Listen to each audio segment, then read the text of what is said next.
El engaño del populismo. Gloria, ¿es Podemos en España ejemplo de ese populismo que supone una amenaza para todos nosotros? Pues si uno escucha los mensajes de las campañas de Hugo Chávez en 1998, de Evo Morales cuando llega al poder en el 2000, de Rafael Correa, y los planes son exactamente idénticos.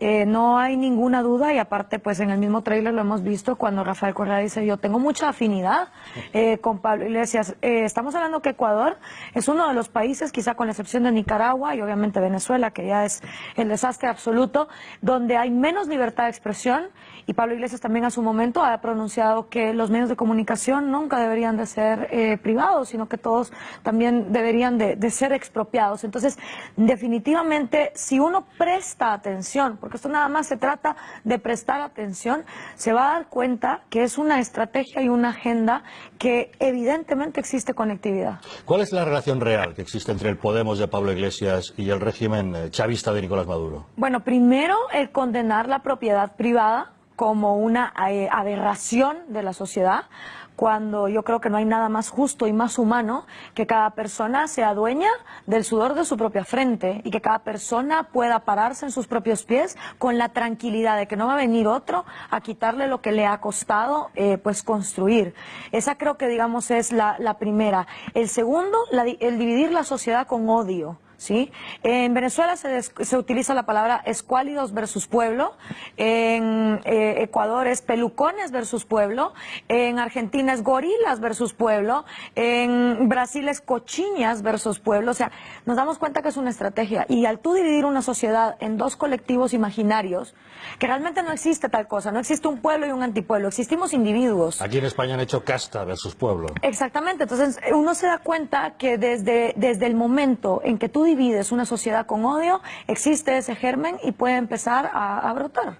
No puedes gastar más de lo que te ingresa. Es que es una ley económica fundamental y la han violado todos los populismos en la región, teniendo unos déficits presupuestarios. Obviamente no llegan ahí por casualidad.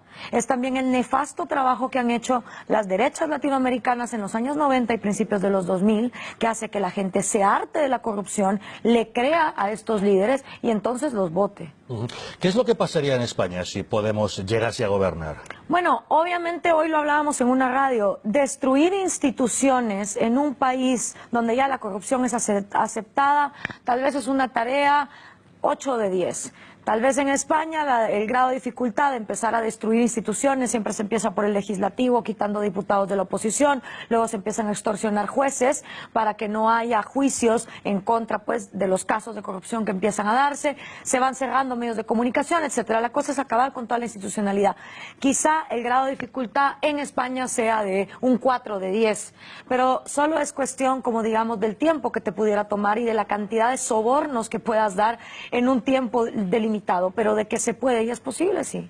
¿Y somos los españoles conscientes de esa amenaza? Porque cuando esto empezó en Venezuela la gente decía, bueno, Venezuela no es Cuba. Y ahora decimos, España no es Venezuela. ¿Somos conscientes realmente de la amenaza? No, ninguno. Yo creo que todos los seres humanos preferimos vivir acobijados con esa colchita de el confort de aquí eso no va a pasar. No va a Venezuela y te lo decían. Cuando en el 97 los cubanos nos decían, ojo, esto va a pasar, nosotros decíamos, no, Cuba es una isla. Cuba porque está ahí sin que nadie la pueda salvar.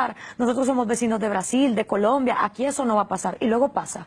Y luego vas a Ecuador y te dicen, no, pero Rafael Correa es más inteligente. No va a pasar como lo que está pasando con Chávez. Al año, una ley de herencias que se quería llevar el 75% de los ingresos.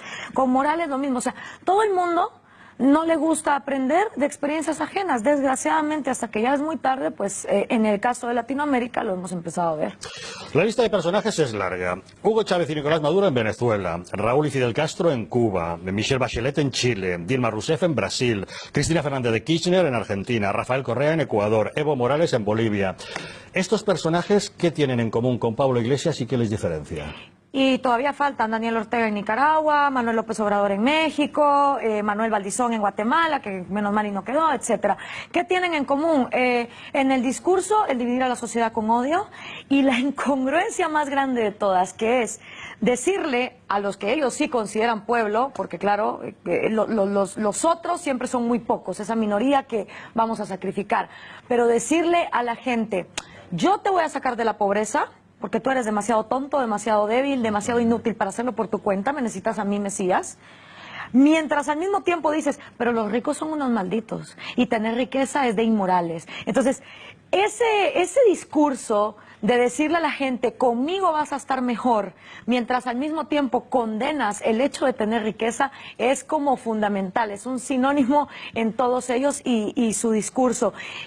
Obviamente, el odio que hay hacia el individuo, la necesidad que hay de masificar la sociedad en dos grandes colectivos que entonces los tengas a choque, porque recordemos lo que decía Maquiavelo, divide y vencerás. Entonces aquí lo importante es dividir a la sociedad para que se vaya fragmentando.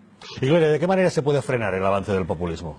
Definitivamente hay que hacer un uso de las redes sociales, de la tecnología, de aceptar una verdad que por lo menos en el caso de Latinoamérica ha quedado evidenciada. Los gobiernos nos quieren ignorantes, porque mientras más ignorantes somos, más fácil es agarrarnos como borregos y manipularnos. Entonces, al uno aceptar que el gobierno te quiere ignorante, te quedan de dos.